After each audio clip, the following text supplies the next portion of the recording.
मैं सब जग जानी, जोरी को जोरी करो प्रणाम, जोरी जुग पानी। कौन करता है ऐसा? एक बार नामदेव जी भगवान नगर भ्रमण कर रहे थे।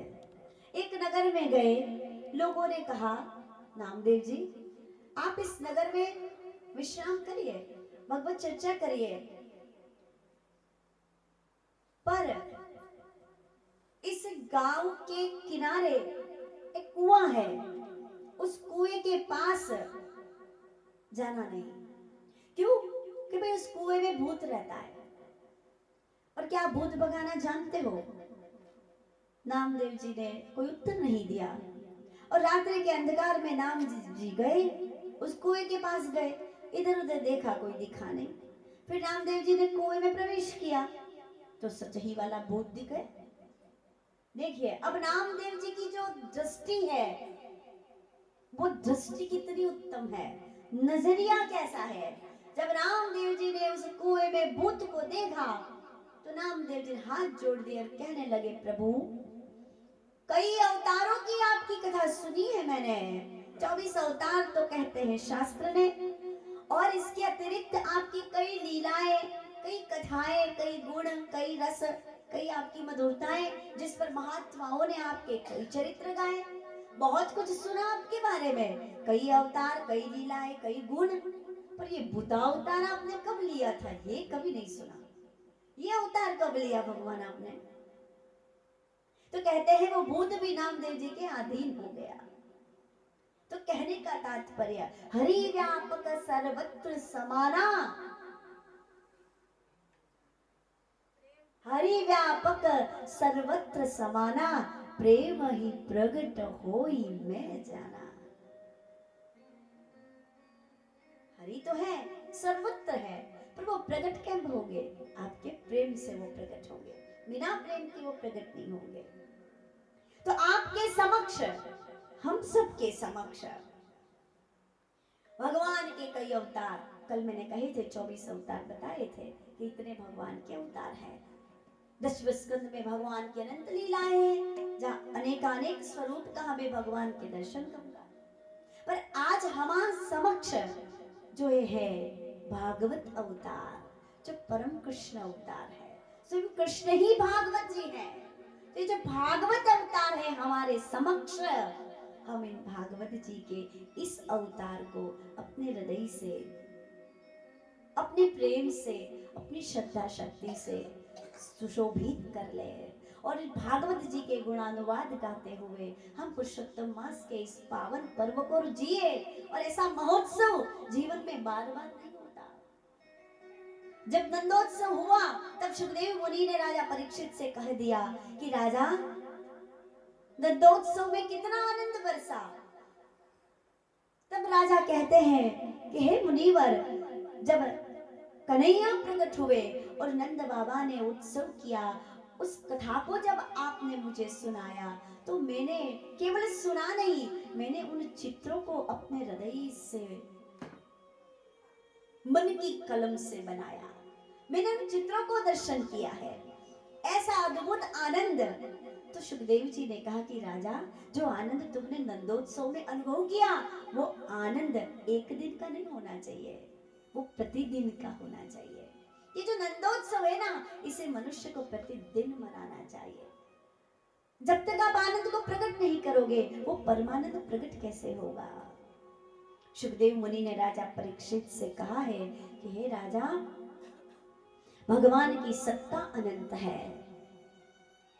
भगवान का जो विराट स्वरूप है, उस विराट स्वरूप का ज्ञान होना और फिर उस विराट पुरुष की सत्ता, उनकी महत्ता समझकर उनके स्वरूप में ध्यान लगना, ये भी परम कल्याण का मार्ग है। देह नश्वर है पर परमात्मा प्राप्ति के लिए, कल्याण के लिए, श्रेय के लिए मिली है। तो भगवान की सत्ता को जानो, उनकी महत्ता को समझो, पल पल जो उनका साम्राज्य है उसे समझो। परीक्षित राजा को सुखदेव मुनि ने भगवान के विराट स्वरूप के दर्शन को वर्णन करके सुनाया है। भगवान का एक विराट स्वरूप है अब इस द्वितीय स्कंद में सृष्टि वर्णन की कथा आती है।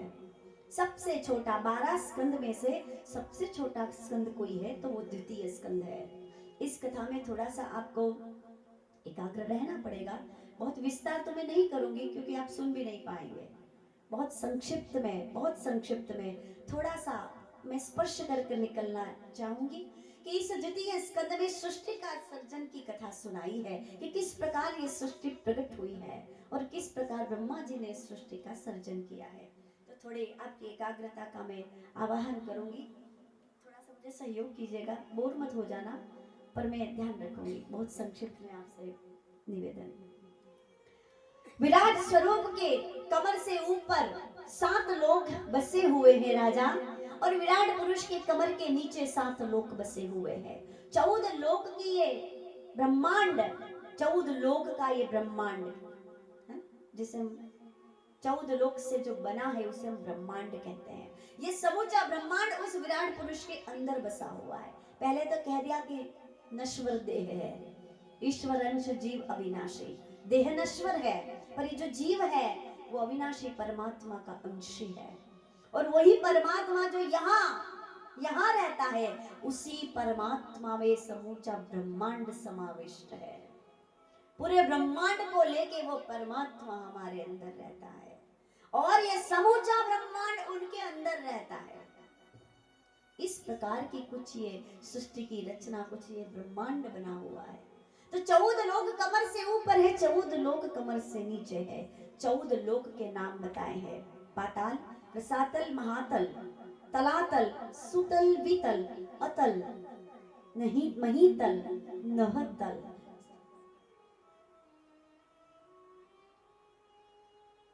स्वर्गलोक, ब्रह्मलोक, जनलोक, तपलोक और सत्यलोक, ये 14 भुवन बताए हैं। अब ये 14 भुवन, ये 14 लोक उस विराट पुरुष के कौन से अंग में, कौन से स्थान में रहते हैं, वो भी वर्णन है। तो महाराज, पाताल जो है वो विराट पुरुष के तलवों में है। इनकी एड़ियां रसातल, एड़ी की ऊपर की जो गांठ है वो महातल, उनके जो पैर के पिंड हैं वो तलातल।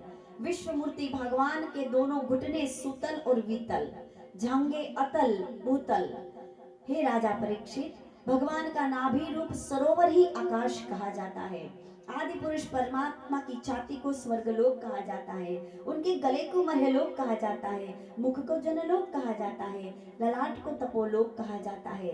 सहस्त्र सिर वाले भगवान का मस्तक समूह जो है उसे सत्यलोक कहा गया है। इस प्रकार ये 14 लोक भगवान के शरीर में, उनके विग्रह में व्याप्त हैं। अब इंद्रादिक जो देवता हैं वो भगवान की भुजाओं से प्रकट हुए हैं। ये जो दिशाएं हैं वो भगवान के कान से, शब्द भगवान के श्रवणेंद्रिय से प्रकट हुए हैं। इस संसार में जितनी भी आग है वो भगवान के मुख से प्रकट हुई है। भगवान के विष्णु के नेत्र से अंतरिक्ष प्रकट हुए हैं। उनके देखने की जो शक्ति है ना, उससे सूर्य चंद्र प्रकट हुए हैं। दोनों पलकों से रात और दिन प्रकट हुए हैं।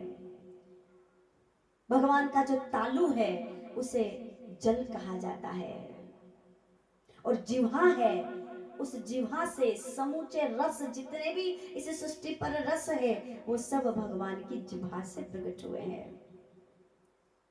विश्व मूर्ति विराट पुरुष की जो नाड़ियां हैं उसे ही नदियां कही गई हैं, और जो ये समूचे संसार में वृक्ष है वो वृक्ष भगवान के रोम छिद्र कहे गए हैं। जो वायु है इस संसार में वो भगवान के श्वास से प्रकट हुए हैं। राजा परीक्षित, बादलों को भगवान का केश कहा गया है, और जो संध्या है उसे भगवान का अंतर वस्त्र कहा गया है। इस प्रकार कुछ इस सृष्टि की रचना भगवान के माध्यम से हुई है। ब्राह्मण समुदाय है भगवान के मुख से प्रकट हुए, क्षत्रिय भुजा से प्रकट हुए, वैश्य जांघा से प्रकट हुए, और जो शूद्र है वो विराट पुरुष के चरण से प्रकट हुए हैं। महाराज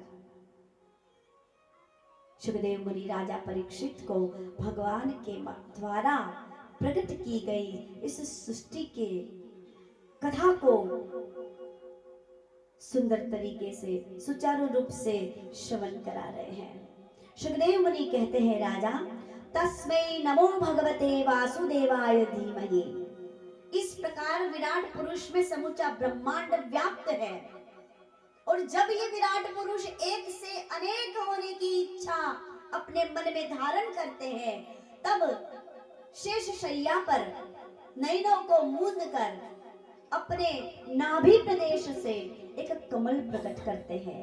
उस कमल पर ब्रह्मा जी का प्रादुर्भाव हुआ। सुखदेव मुनि वर्णन करते हैं कि एक बार इसी प्रकार भगवान को सृष्टि प्रकट करने की इच्छा हुई, तो उन्होंने अपने नाभि से एक कमल प्रकट किया। उस कमल पर ब्रह्मा जी का प्रागट्य हुआ, और ब्रह्मा जी ने प्रकट होते ही भगवान की प्रेरणा से उनकी स्तुति की है। तस्मै नमो भगवते वासुदेवाय धीमहि वन्यामया दुर्जया मां ब्रुवन्ति जगद्गुरु। मैं भगवान श्री वासुदेव की वंदना करता हूँ। कालम कर्म स्वभावम च मायेशो माया स्वया। हो प्रभु, मैं आपकी माया के अधीन हूँ, मेरे लिए आदेश करिए कि मुझे कौन सा कार्य करना है।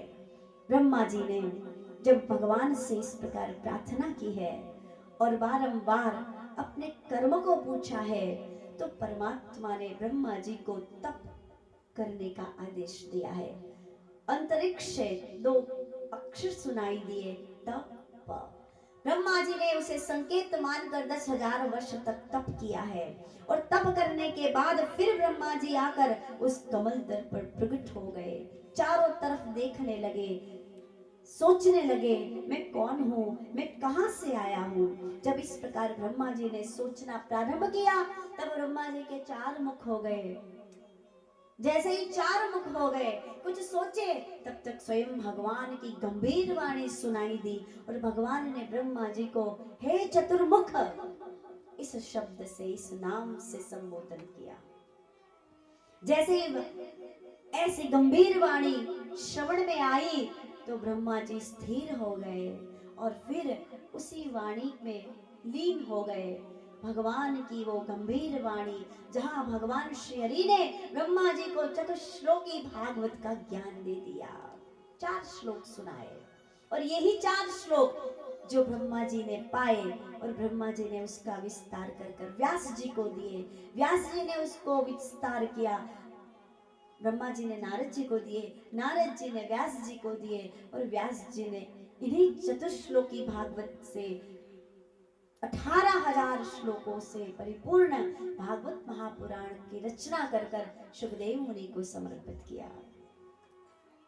सृष्टि के प्राकट्य में ब्रह्मा जी को भगवान ने चतुश्लोकी भागवत सुनाई थी। 4 श्लोक है। श्री भगवान उवाच, भगवान ब्रह्मा जी से कहते हैं कि ज्ञानम परम गुह्यम मे यद विज्ञान समन्वितम सरहस्यम तरंगम च गृहाण गदितम मया। हो ब्रह्मा जी, ये परम गुह्य ज्ञान मैं आपको प्रदान करता हूँ, और इसी ज्ञान को आपको सृष्टि का सर्जन करके फिर उस सृष्टि में ही प्रसारित करना है। अब ज्ञान क्या है, देखिए, सृष्टि के प्रारंभ में ही यही ज्ञान दिया गया था, जिस ज्ञान को आज पुराण भी गाते हैं, संत महात्मा भी गाते हैं। सिया राममय सब जग जानी, हरि व्यापक सर्वत्र समाना। पहला श्लोक चतुश्लोकी भागवत का।